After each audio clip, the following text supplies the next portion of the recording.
Hello, everybody. We just got done watching Hello, Dr. Nick. Listen the Bluebird, which, if you watched our previous recordings of Hibike Euphonium, this is a sequel and side story to that. Wait, this is Hibike? Yeah. I couldn't tell. I thought this was sold out online. These are jokes we've already made. Anyway. So yeah, it focuses, instead of on Reina and Kumiko, it focuses on Mizore and Nozomi. Hey, Spooky, can you not fucking ruin this for me? This is all I have. But go ahead, continue. I was just giving a quick description, and I was literally on my way to say, anyway, let's ruining my jokes. Let's. I thought we were gonna say what does Spooky think of this? Oh yeah, fuck. Don't we usually do that? Oh, what do you guys think I think of this movie? Gee, I wonder what Spooky thinks. I wonder what Spooky thinks. I think you hate it. It's the worst thing you've ever seen. You never want to watch it again. Wait. What's the exact quote from Gab with After the Raid? I think you don't like this. I think that you like the art, and I think that you like the ending song, and I think you absolutely hate everything else about this. And then I said, what if I told you that this is my favorite thing we've watched so far? And you said, I'd call you a fucking liar. I have it memorized. I have listened to that shit so much. Anyway. So yeah, oh my god, Spooky, I love you. Oh, we know what you think about this. Yeah, but the listeners don't. You love it. It is, you cry and you watch it, and it's so good that you go silent, like when you're eating a meal for the first time that is so good that it just makes you go quiet, because all you can do is eat. It makes you go, oh. Yeah, yes.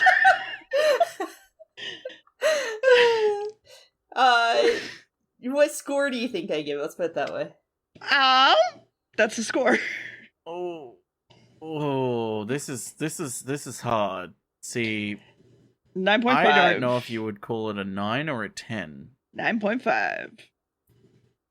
I think I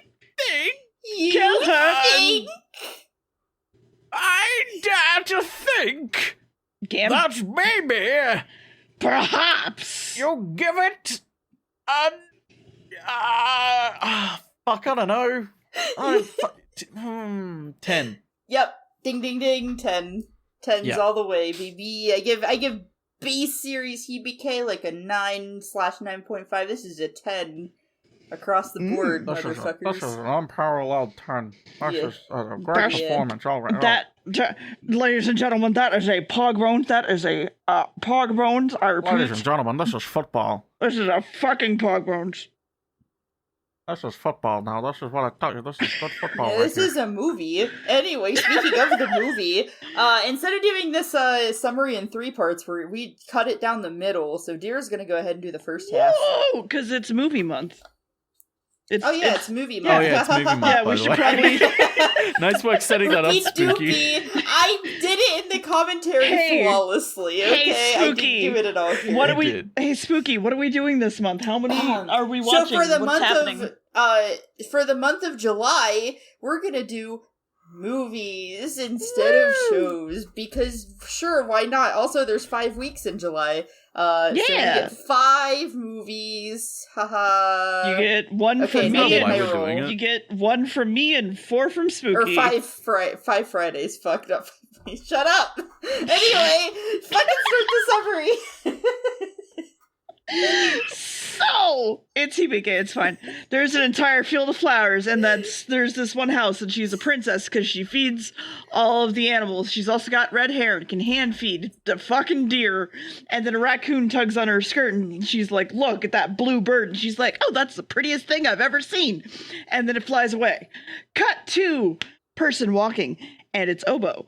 she is walking to school, I guess, and she was going to stare down the road a bit before waiting at the steps. Side note for people listening, oboe is Mizore. Yeah, okay. Yeah. Then no, it's actually not a person. It's just a literal oboe. It's just an oboe. It's just walking, going do do do do. Yeah, that's what oboes sound like. She's walking to school, I guess, and stares down the road a bit before waiting at the steps. And she turns and stares at her feet for a bit, and a person walks up, but it's not her friend, so she's like, God damn it. And then another person, and it's another girl with dark hair, and she's an android, and she plays the flute. What's her actual name? I don't know. I'm asking. Mizore. Thank you. Oh, Is Nozomi. Nozomi. Okay, but then we stop and You find... can tell I like it because I've actually remembered Exactly. But then we stop and find a blue feather, and Oboe was like, oh my god, I'm so gay. And then they walk into school and change shoes, showing the differences in the two of them and how they walk, how they do things, blah, blah, blah. More walking around school. They become giraffes for a bit, don't worry about it. Then they walk into the music room, and it's time to practice and talk about how happy we are. Flute keeps interrupting Oboe, and then they talk about how the music is from Liz and the Bluebird, this book that I have right here, this book that I read as a kid. And then Flute moves closer to Oboe, and she's like, oh! And then we read the book together and talk about how the friends separate, and one of them is a bird. And then Flute is like, it reminds me of us, but it's too sad, and I like happy endings. And so then they go practice while the title card pops up, and it's great. Flute is so fucking excited for the performance, and then Bo and Ponytail, the vice president and vice president now, because it's... What? The vice and vice president? Yes. I knew something was wrong, but my brain couldn't figure out what it was. Stop making me laugh so much, it's getting hard to breathe. God. They're president and vice president now. Then the main side characters show up and have no point in this show at all. And then more people show up, and like the moment between Flute and Oboe is ruined. They talk amongst the group about various gossipy things. Then we cut to the redheaded lady in the animated book world. And she goes off to work at a bakery, and then they close, and she gets some bread, and she takes it home, and she eats it, then she goes to bed, and then she wakes up, and then she goes to bed, and there's a storm, and she stays home, and then she goes outside and sees someone in the grass. That's concerning. And it's a blue-haired, blue-dressed, blue-eyelashed having girl. And she's like, oh my god, you're Liz. And this is Oboe reading the book to try to understand the plot because she's never heard of it at this point. And the director is like, okay, time's up. Please come back tomorrow to practice Liz, because we're done with that other song. Fuck that other song. The president has a goodbye speech, and Oboe just kind of feels left out from Flute's whole thing, but then Flute is like, hey, yeah, like, we're doing things. And she's like, yeah. And then the only other Oboe is talking to first Oboe and is like, would you like to come with the double read crew for tea? And she's like, no. And leaves, and they're like, oh god, she's so cold. Instead, she walks over to Flute, and Flute's like, I'm actually gonna go to the coffee top. Oh, coffee, toffee, toffee, toffee, toffee, toffee, toffee. I'm actually going to go to the coffee shop with my section. So bye, bitch, you're alone. But then suddenly Oboe remembers to return the book to Flute, and then they chat about it, but Flute gets called away, and she's like, oh. And Oboe looks back at the blue feather they found and is like, oh, it's so pretty. Okay. Then heads home for the day. Nozomi. It's like Nozomi. And then Star Oboe, and also second Oboe, basically her underclassman, catches up with Flute for a second and asks how the fuck to talk to Oboe, because it's weird and hard and awkward, and she's just like, I don't really know what you're talking about. She's super easy to talk to. She's just little bit reserved. Don't worry about it. Cut to Oboe checking out the book that Liz and the Bluebird at the library, and she's like, I don't know what's going on. If you need anything, let me know. Then she gets handed a hard-boiled egg, and the second Oboe leaves, and Flute is like, what the fuck? Into the storybook, Liz is feeding the blue girl, and then they do chores together, but a handkerchief floats away and it's sad. And then they look at a lot of bread, and then look, here's how you pick berries. This is how you do these fun things. And the blue girl is like, I want to fly, and Liz is like, stay by my side forever, please don't ever leave. And Oboe has a gay moment after reading that, and she's like, ugh. And then cut to Flute saying, I love you, and Oboe having an oh my god moment before they watch someone else give a quote-unquote I love you hug. But then they offer the I love you hug to Oboe and is like, just kidding. And then we see a bluebird fly by. Vice President... So the I love you hug is a thing where if you are like in an argument or there are like bad feelings between friends or something, you do an I love you hug where you hug, you kind of talk things out and then you hug and you say all the things you like about the other person. So just for clarity, because it's like, that'll get brought up a lot. Anyway, go ahead. Anyway, Vice President comes up behind Oboe and tries to get her attention, and she's like, when'd you get here? But she's told to take a test and concentrate on school, and she can't. And she's told to, like, read this book, but she can't. And during PE, she can't even play the basketball. And Oboe has another gay moment at the window, but then they look out to see Flute across the way after feeding the pufferfish. And the light reflecting on her is hilarious, and they laugh about it and wave to each other, and then Flute leaves, and Oboe is sad. Cut to Flute seeing some younger ones that think she'll get the solo, and then they tell Oboe quietly to do their best, they can do it. Back in Fairy Tale World, Blue Girl and Liz are falling asleep together as they talk about the sun, and then in the middle of the night, Bluebird gets up, turns into a bird, and flies out the window, leaving Liz alone until the next morning. But she does come back and transform in front of Liz, who is sleeping, and so she's not caught, and pretends to climb into bed and to be asleep. And they eat breakfast and talk about winter, and she asks if she'll migrate, and she's like, what, no? And then the next night, Bluebird leaves again, but Liz wakes up and finds the feather, and she's like, this is weird. And Liz, like, notices her come back, and she watches her sleep, and then they feed animals together. And if you look up in the sky, you see a yellow bird and a red bird, and Bluefish is like, ooh, there's a feather in the cage. Red bird, bluebird, one fish, two fish. There's a feather in the cage, and then Oboe is feeding the science fish again, and a teacher comes in to talk to her, and she's like, I want to talk to you about your oboe part, and blah, blah, blah, and some other stuff. Also, did you know that the flute and the oboe part are meant to represent the bird and Liz? And she's like, that's great, but I have no idea why Liz would let the bird go, because I can't sure as shit do it. And she's like, okay, well, what do you want to do after graduation?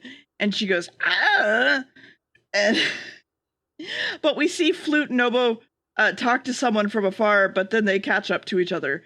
And then Flute calls her Liz, and then asks her to come to feed the fish next time, because she's like, I want to see the fish. Also, she's like, oh, this is a pamphlet to a musical college. And Flute takes it, and she's like, I'll apply here too. And Oboe goes, okay, I'll apply if you do. And then the president is tired, and the vice president is also tired, and they're working on the practice schedule. And Oboe then just starts playing the piano while everybody talks about club dues and collecting them. And then it's a little bit awkward because the presidents are having their own thing while Flute is literally lovingly staring at Oboe without them realizing it. And then they kind of just bring up that they're applying to a musical college. And they're like, yeah, but only if, like, I apply, too. And they're like, wait, you're joking. And she's like, wait, why would you think I'm joking? Of course I'm going to apply to a musical college with Oboe. And then Vice President just takes the schedule and finishes it. Flute is like, okay, well, there's a festival coming up, so you should come with me. Oh my gosh. And then it's very awkward in the room again. But Oboe goes, okay, wait. Let's invite the presidents with us. Woohoo! Second Oboe is listening in on some gossip about the party and the outfits for the festival that all the underclassmen are gonna have. And that's the thing. But then she walks in on Oboe practicing and tries to have another conversation with her. Woohoo! Yeah. Yay! So that's the first, like, good chunk of the movie. The second good chunk of the movie gets handed over to Gam. What? What?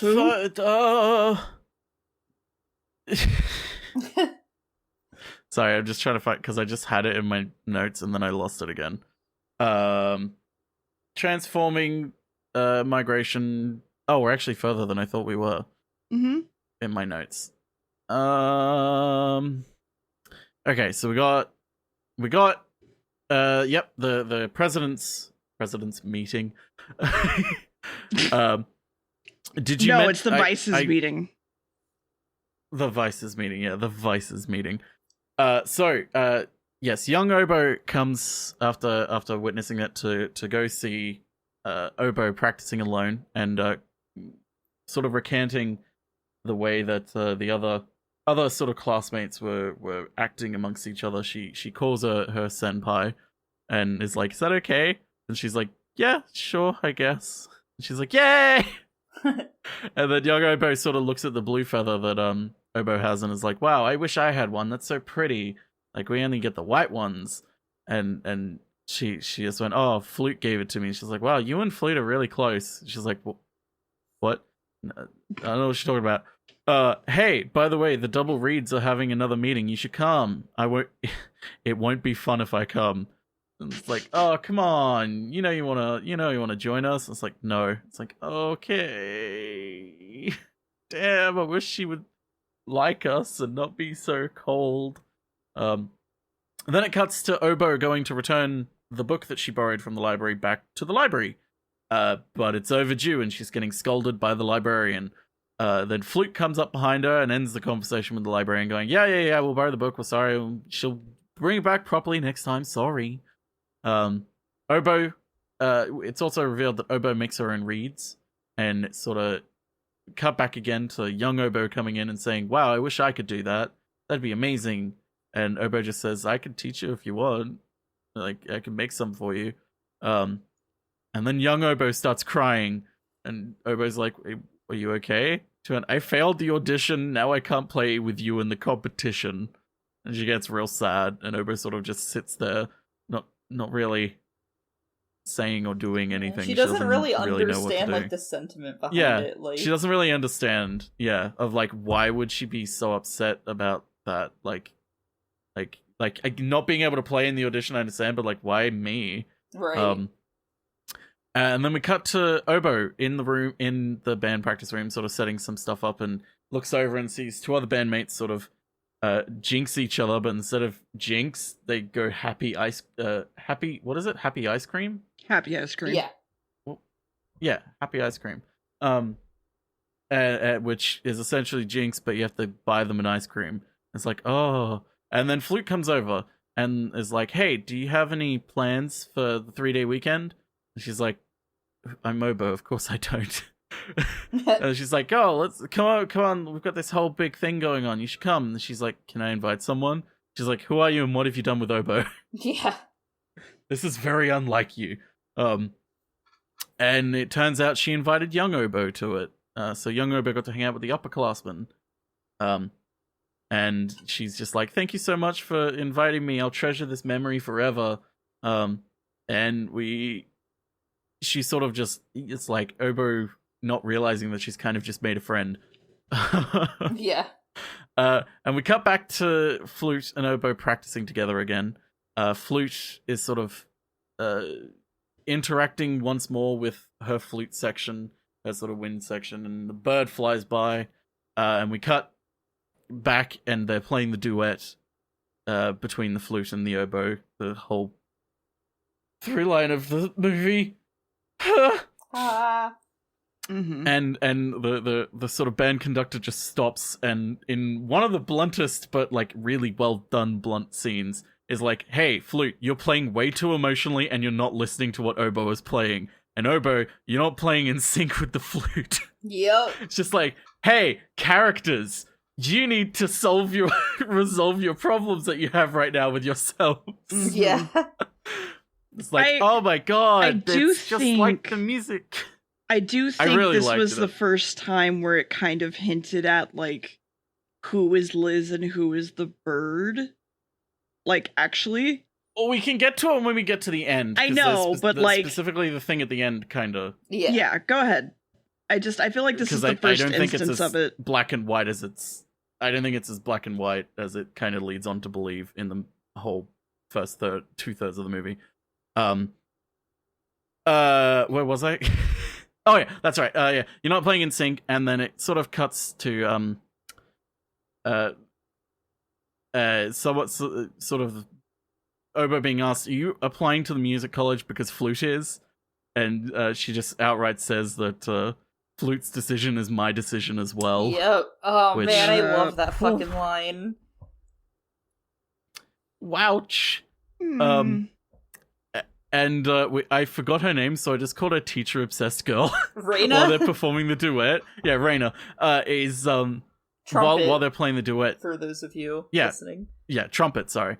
While they're playing the duet, she's sort of looking at the band director and then looks over at Oboe because she can also hear that they're not in sync. She goes up to her and is like, "Hey, you're not in sync with Flute. Like, Well, you need to Raina's big resolve thing this." is she says, "I want to hear what you actually sound like." So Raina, much like the teacher and like the Woodwinds advisor, knows that Mizore like has this huge potential, like that she's really good and that she's like just not using her skills. She's holding but, back. Yeah, specifically, she's like, you have this, and she goes like, the problem is that I can't keep up with her. And she's just like, yeah, but I want to know what you sound like you keep focusing so much on her that you're not focusing on yourself. And that's also just like a fucking Symbolism. lie. I love it. Like she's Yeah. like, I can't keep up with her, and it's like the exact fucking opposite. It's so good. Yeah, it is. And she just sort of goes, "Are you okay, Oboe?" And she just goes, "It's not Flute's fault." It's sort of like because of the way that Raina was just like implying that like, hey, like she's not like, you're not the problem here.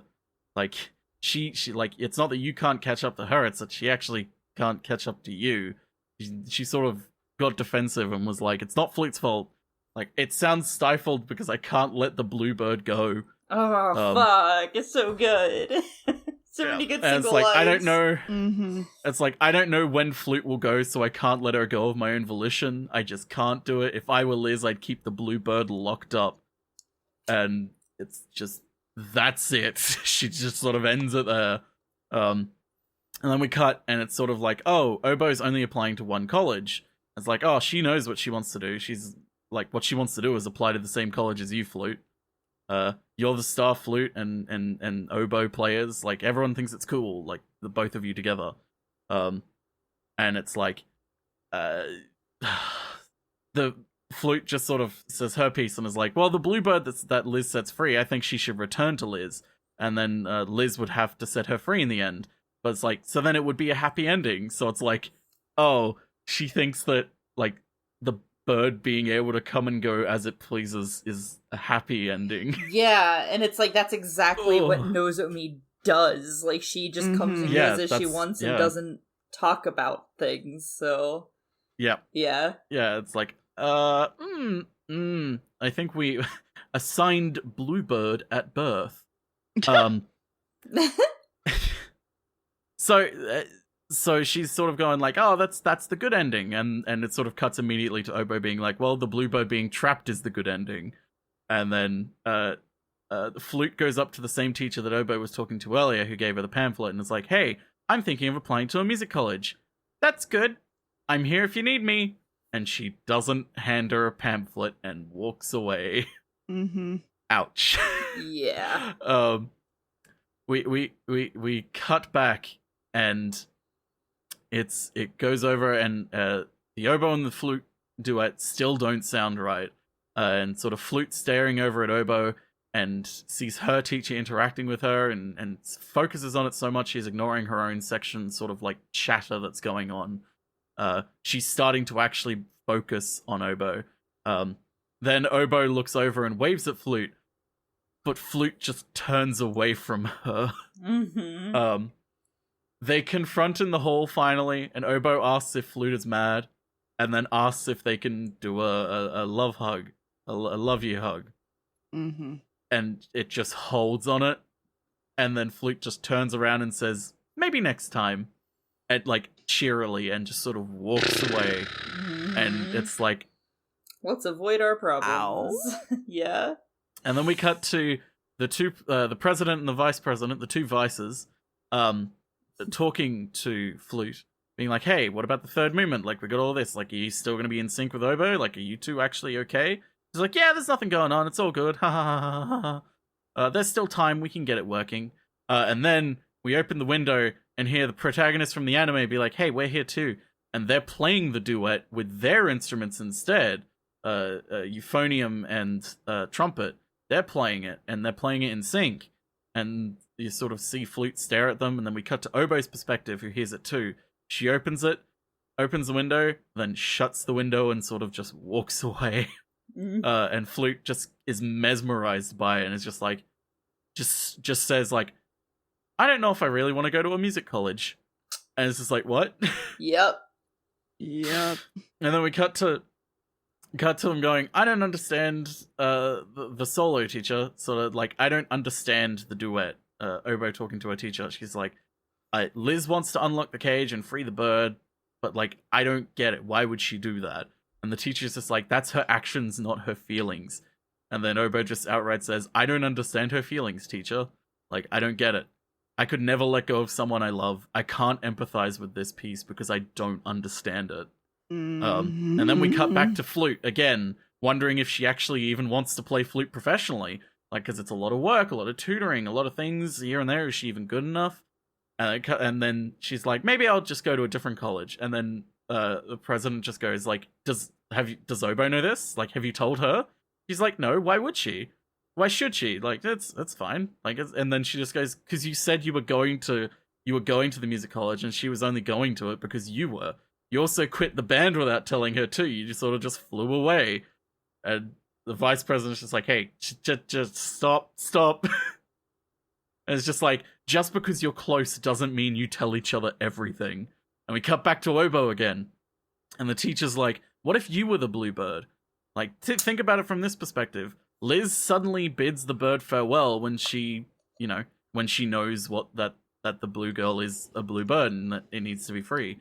And sort of saying that, hey, you should be free to fly high with those wings of yours."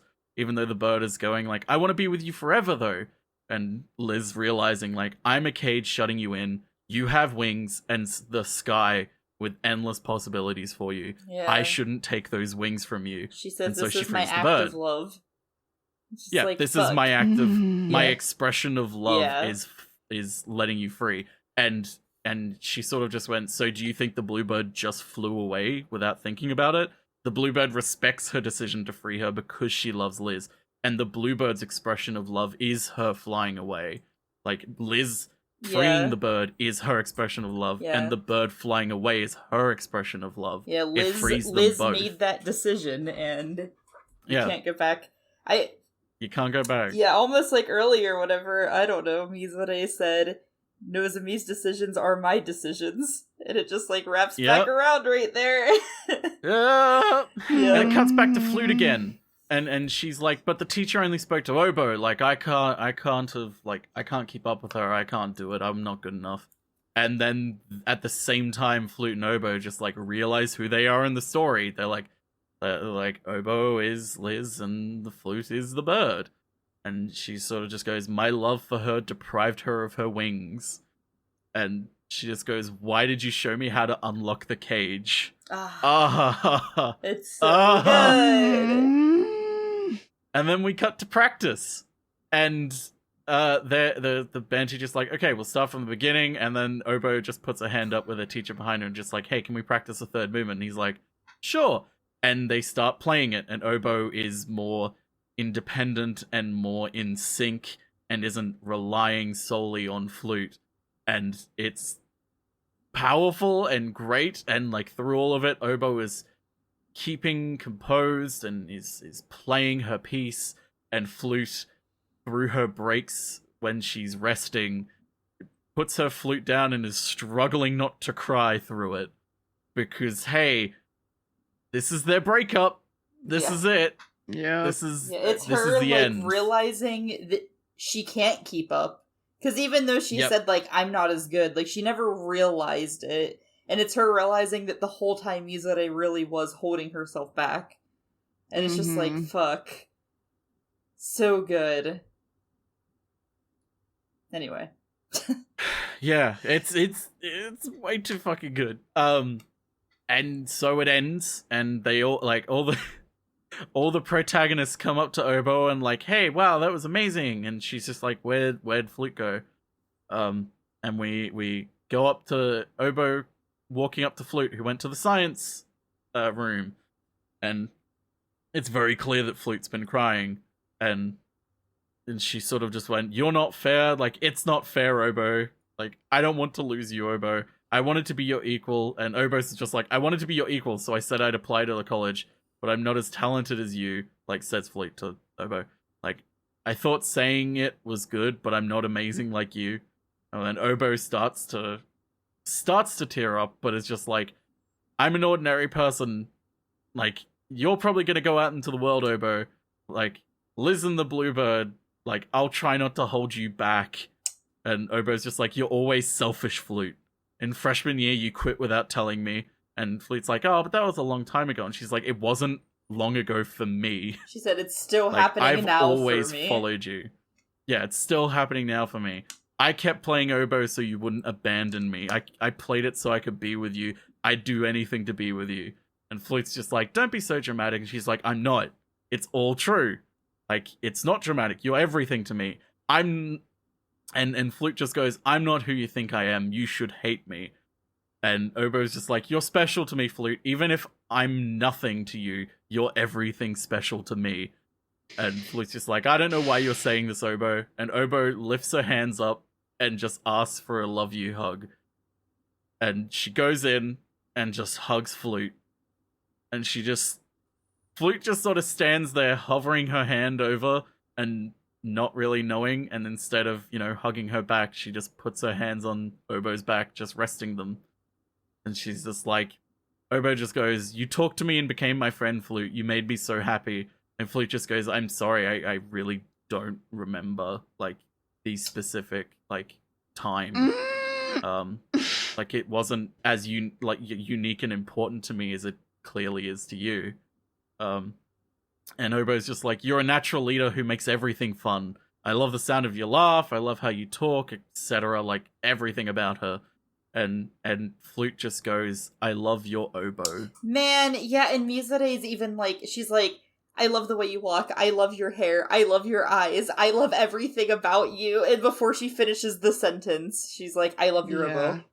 It's like, it's so unpersonal. Like, she is so aware this is a confession of, like, actual romantic love, and she's like, putting an end to this real quick, Yeah. She's like, fuck. And she just keeps holding up this wall between her and Obo, and she just starts laughing while Obo is still holding her, and then Flute just goes, thanks, Obo, thank you, and then she leaves the room very awkwardly, and we get this flashback to their first meeting, where it's very clear that, like, to Obo this means everything, but, like, after everything we learned that, like, to Flute this kind of wasn't really that important. See, I interpreted this scene completely differently than that. I took this 100% as, because the memory is from Flute's point of view, so I took it as... It's her realizing it. Yeah, I took it as her being like, sorry, I don't actually remember that, but she does remember it, because she does. It's equally important to her, she just won't admit that.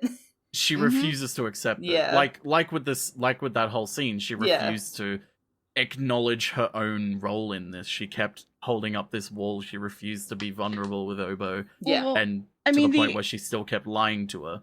I was to say the other big thing is just that if she had sat there and said, like, no, I remember it too, I don't think she would have been able to be like, okay, bye. Yeah, she has to be cold to some extent. Because if she had, like, at any point basically had gone, like, yeah, no, I love you too, or, like, this about you, sort of thing, like, if she had shown any... I hate to say weakness at all, basically, she would have not made it through. Yeah, no, I agree. No, she very much does not know how to do it. Yeah. It's too unknown for her to do. and yeah, you're right. It is from her perspective of like, I sort of took it to be like her remembering it, and as she's remembering it, realizing how much it actually meant to Obo, versus like her sort of thinking to herself of like, is this like, should it be important to me? Like, I remember it, but should it be important to me like it is important to her? Like, what is, you know, See, for what is our me, relationship? For me, I 100% think she knows that it's important. She remembers every single second of it. You know? Yeah, see, I'm actually, I'm with Deer on this one, where it's like, Mhm. I think she remembers it clearly, and I think she knows how important it is to her, but she would never admit that in a million years. Yeah, as Yeah. well That's as kind of where I sit with it.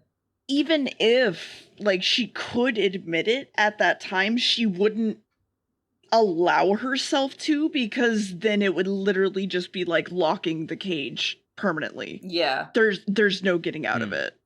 Yeah, I agree with that. I think it's more of like I need to be willing to push you away from me now. Yeah. And that's like kind of the way Because to do it. While also considering that Nozomi has been very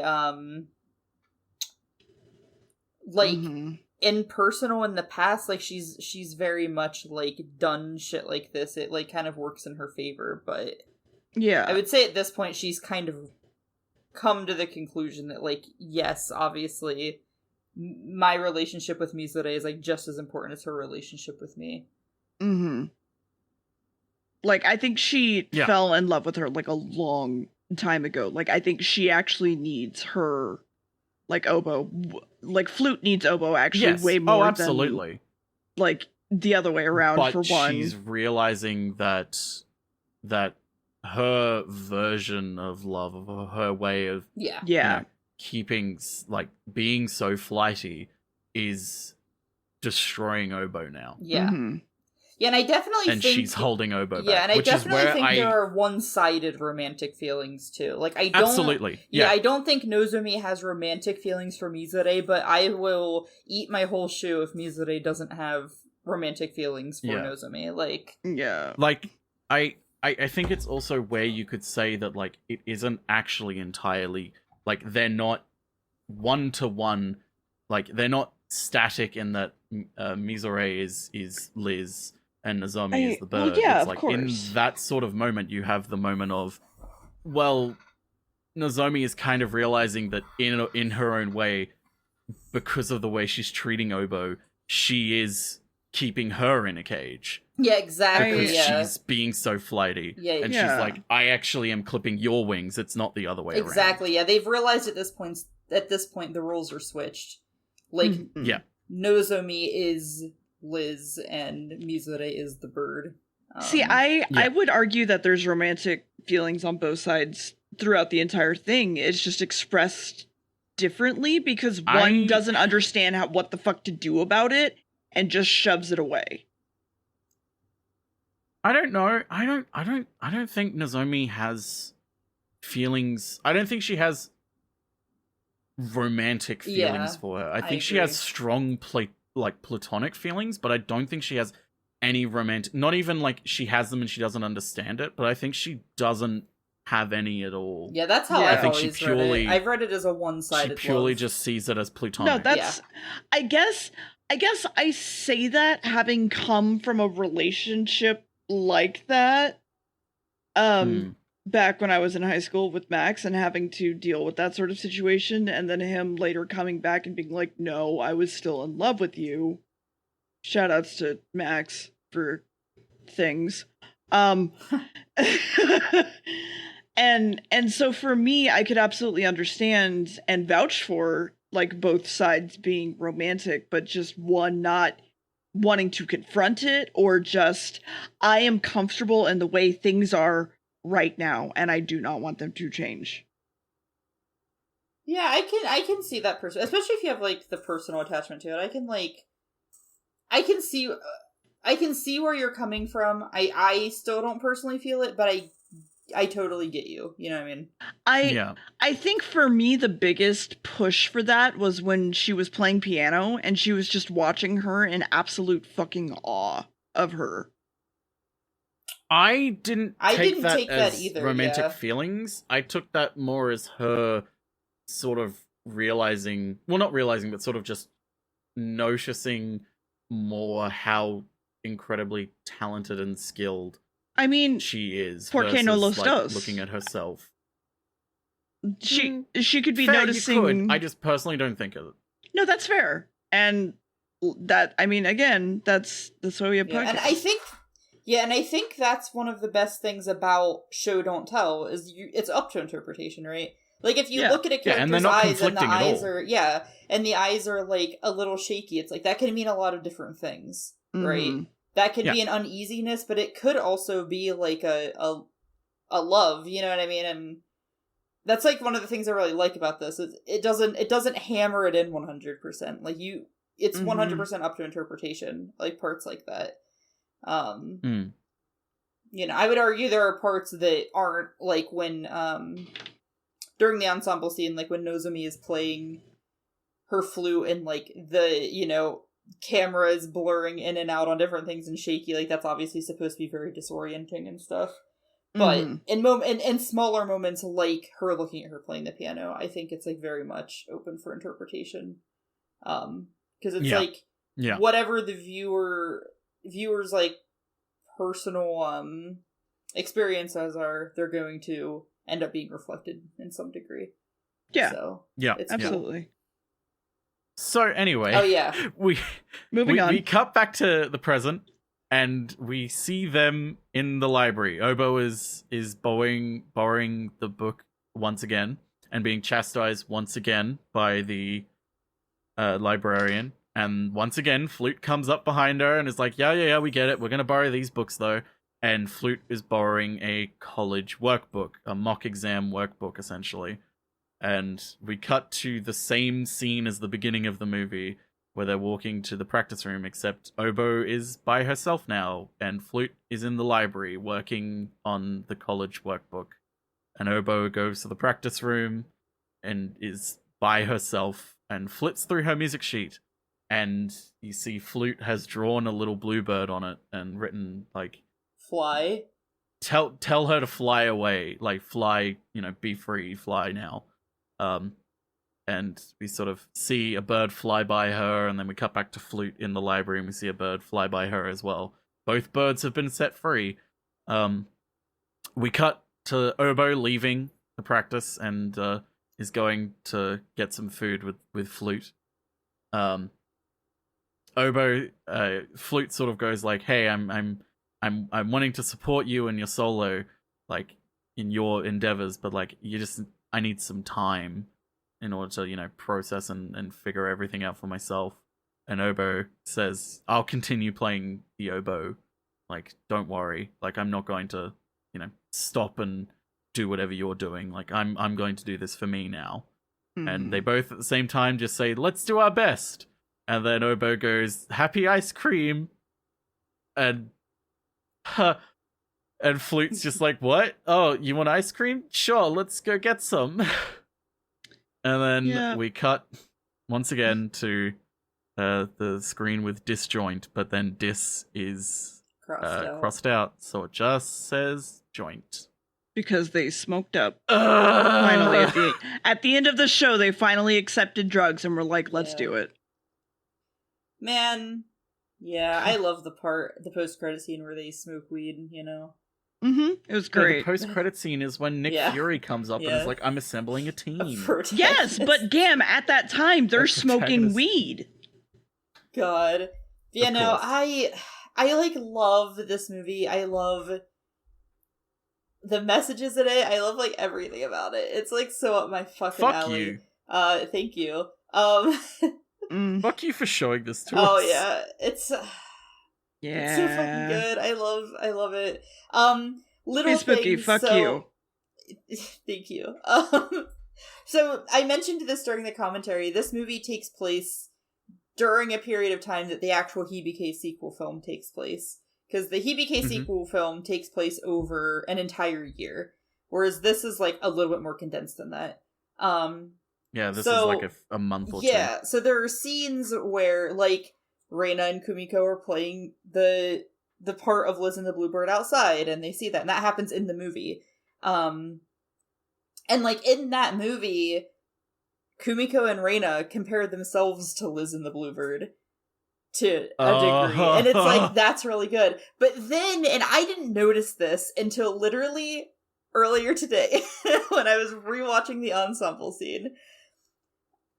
After Mizore plays her part in the ensemble scene, and like it shows just like a frame of like one of the side characters crying.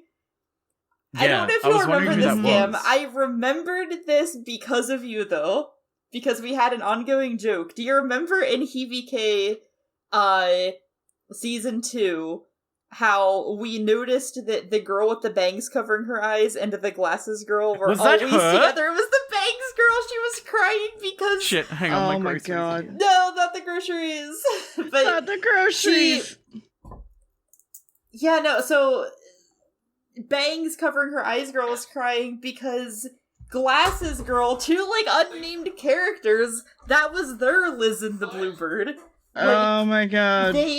Everybody has their own little version of Liz and the Bluebird, and that's like so fucking good. Hang on, I gotta go get my groceries. Hang on. Okay.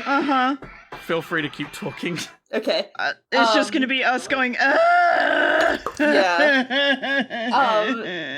So yeah, it's just kind of like everyone has their version of this, and every version is like so different from the others.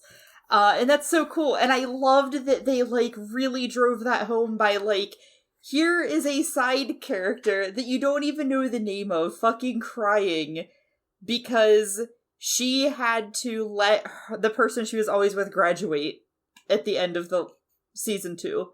Like, she left her already. Like, that was already the bird that she let go. And it's just like, what the fuck? like, this, there's no way to me that that's a fucking coincidence. It's like, there's no way they just happened to choose that character whenever it actually like, fits that well.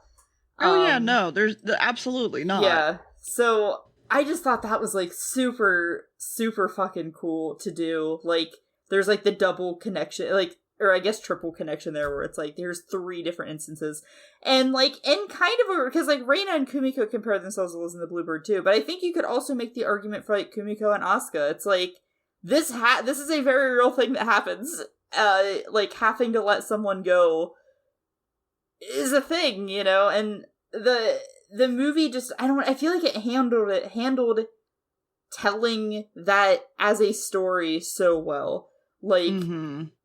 Providing us with the characters and really driving that message home. It just like hit so fucking hard.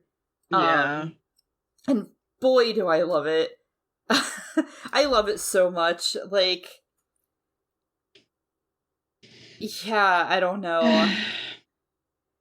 I also love at the very beginning when Mizore like gets to school and realizes that Nozomi isn't there, so she sits on the stairs and waits for her, and can tell that it's Nozomi just from the sound of her footsteps. Well, yeah, like, because she's in band, and so it's what was it, Cam said? Not even just that. Like she's heard them. She's heard them her whole since middle school. That's what she's been focusing on. She's always stood behind Nozomi and has always looked at the back of her head and listened to her footsteps. So she's just knows how she walks now. Yeah. And I love that the very end of the movie, because the beginning of the movie starts with, you know, Mizore following Nozomi and just looking at the back of her head. Like, she's gotten so used to the view of her ponytail swaying back and forth. And that's like shown as they're walking to the band room. It's shown in a flashback at the beginning. Like, she's just used to that sight. And the very last scene in the movie, the very last frame, if you don't count the disjoint, is Nozomi walking in front of Mizore, but then turning around to finally look her in the face. Yeah, I was about to bring that up. Yeah, it's just like, oh my god, you know? Like, it's so good. Everything that happens, like, comes full circle, and it shows these same situations that we saw before that felt kind of, like, somber, now is, like, being a good thing and being a happy thing, even though it's, like, the same shit happening, you know? It's just, like, little subtle differences. And it's, like, shows just, like, how in sync they really are with each other now. Like, there's no awkward air, there's no, like, bad feelings, it's just, they've realized their places in life and where they're going in life and how they fit into each other's lives. And it's just, like, so good. Like, it's so good. It's interesting to me. Like, I know we haven't gotten into ratings yet, and I don't want to until Gam is back, but, like... Yeah, for sure. Actually having, like, experienced this to some extent of, like, I love you, but, like, you have to go sort of thing, I'm surprised I didn't rate this higher. Really? Because I literally can empathize with so many teeny tiny things in this, and yet it's not as high as I expect something to be that does that, so to speak, which is interesting to me, and I don't know why, so to speak. It was because, like, I love this, I do, but it's just kind of like, yeah, that was pretty, yeah, oh, yeah, yeah, right. I'd watch it I don't again. know. Yeah, I sure. am, like, all about everything about this. I absolutely love little subtle, like, show don't tell things in general too. Like, a lot of my favorite... Oh, no, you're fine. A lot of my favorite, like, manga panels and stuff are, like, things where there's no words on the thing at all. It's just, like, here's an image. It's just like, fuck yeah, let's go! Like, I love shit like that. And, like, them just conveying all of the characters' emotions, like, through their eyes and stuff. I mean, just, for me, like, it's situational, really, because, like I said in the commentary, I am big, dumb, stupid sometimes, and sometimes I just need to be told, this is happening, and I'm like, oh, okay. Yeah, I mean, like I said, I think it's situational. I think there are definitely times where you need an explanation, right? Like, where that just works better. Because, like, there are a lot of people that are like, you know, no, things need to, like, never be told, always show. And it's like, no, I don't agree with that. Like, I've had a lot of people say things like, oh, this, like, explained too much or whatever. And I'm like, I disagree 100%. Like, because I don't think there's a way to clearly show, to clearly convey a lot of things without the use of, like, words. But I think this movie and this, like, setup, like, fits fucking perfectly. Like, 100%, I am so glad. One of the things that I notice is there's, like, no inner monologues during this. Like, you don't ever hear the characters' thoughts. It's always just, here are their eyes, here's what they're saying, and a lot of anime... Here are their feet. Yeah. Exactly, yeah. Like, a lot of anime, it's like, you know, you hear, like, their inner thoughts. And I think that's fine. But I'm so glad this movie didn't do that. I'm so glad this movie has so many scenes where it's just silent for a while. And I love the soundtrack. The soundtrack's so fucking good, too. I don't know. I absolutely adore this. Sorry about my little gone. I was gonna cut it out, but then I came back to you guys having a conversation, so I'm like, you know what, I'll probably just keep it in. Fuck it.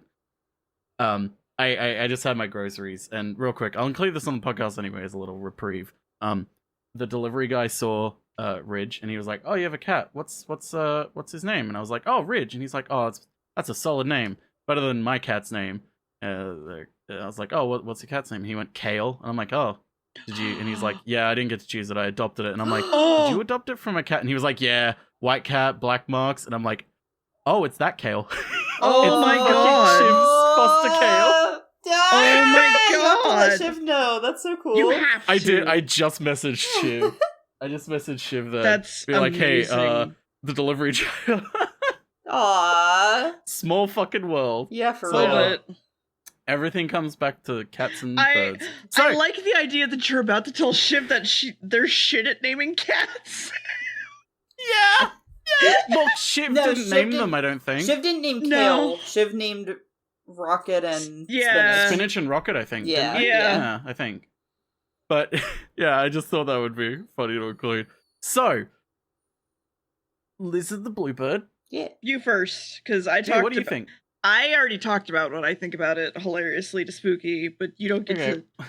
You don't get to hear Well, that yeah. I don't get to anymore. hear- It was Well, basically that I- I rated it kind of low comparatively, even though I 100% can empathize with it, and 100% have been there and been in that situation.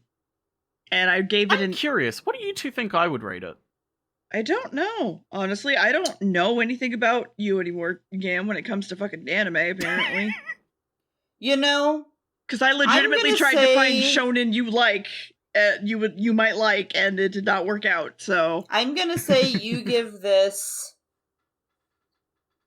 a 9.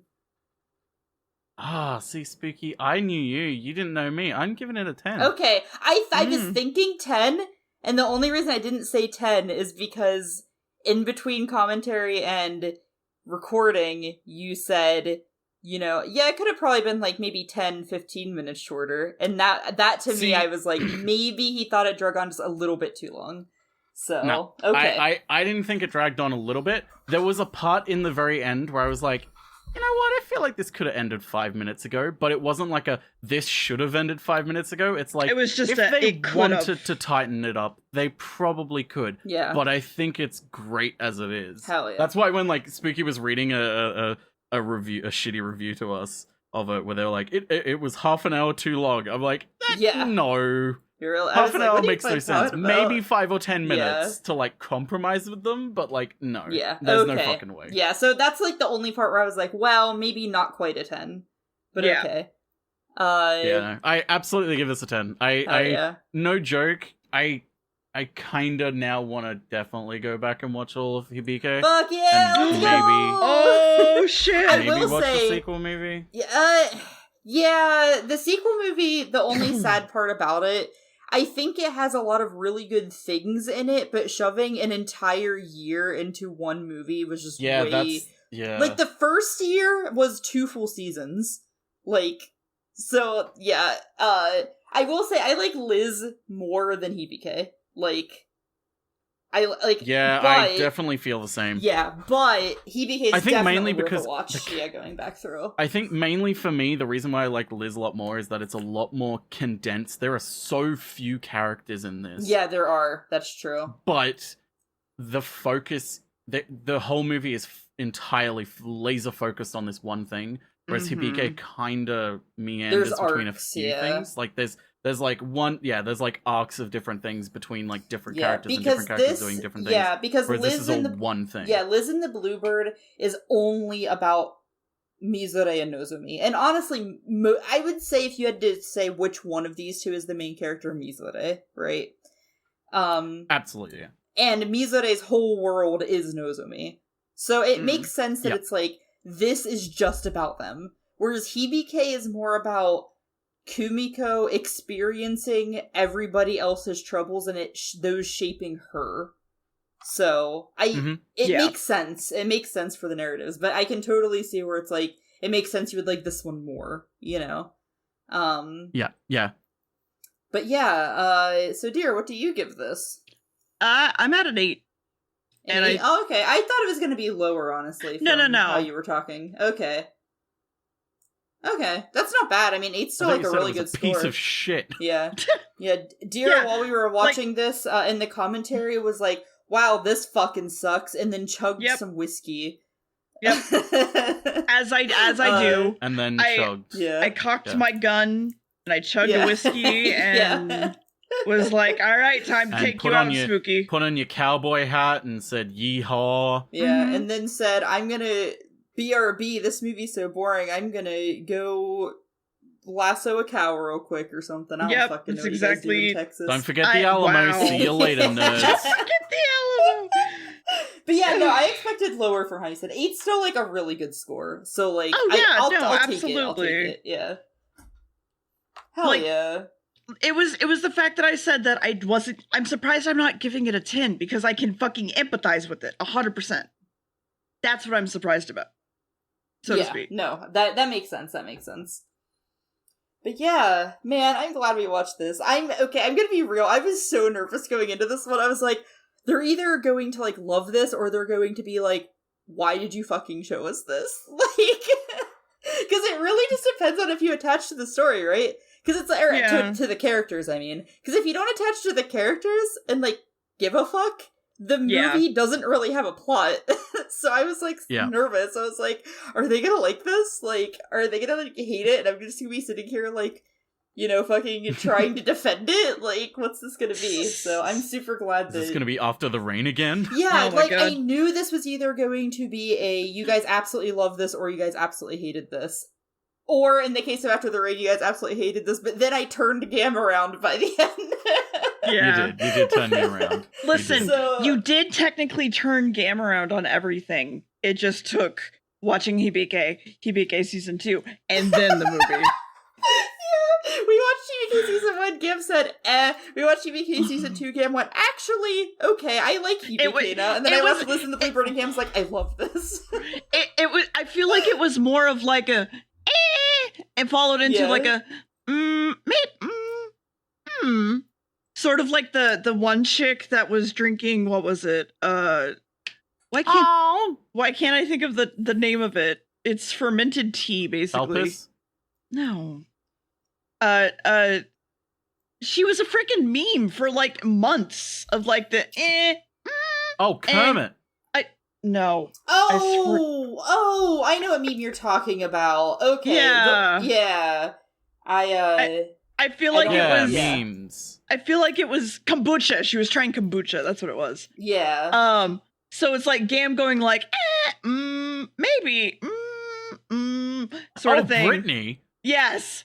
I thought you meant like an anime screen cap of something. No. And then turning around and being like, actually, let's go. All right, let's go.